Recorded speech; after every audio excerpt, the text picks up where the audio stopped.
Minute is brought to you by St. Francis Health. We listen, we heal.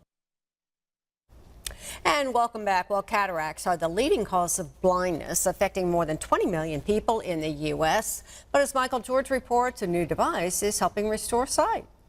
The idea that when you find out you're losing your eyesight, it's terrifying. John Gingrich is battling retinitis pigmentosa, a hereditary disease that's caused the 47-year-old to gradually lose his vision. I'm legally blind, and I need a blind cane to get around. My peripheral vision is completely gone. Gingrich is an author and magazine editor, two jobs that rely on sight.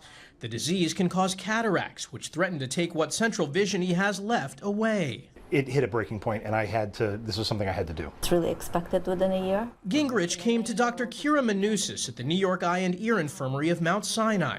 It's among the first hospitals using a device called MyCore to remove his cataracts. There's a throttle here which we can press to take the cataract out of the eye. It breaks it up into little pieces right at the tip. Cataract surgery is common, but this handheld device, approved by the FDA last year, makes the procedure faster and easier. This gives us the ability to break up the cataract using a different type of energy. It's subsonic energy. The less energy you use, the less inflammation, the better the patient can see the next day. Gingrich says his procedure was over in 10 minutes and made a huge difference. My central vision is fantastic. It's allowed me to write, it's allowed me to do my work, it's allowed me to walk my daughter to school in the mornings. Gingrich knows his disease will one day take his vision, but for now, the difference he's seeing is night and day.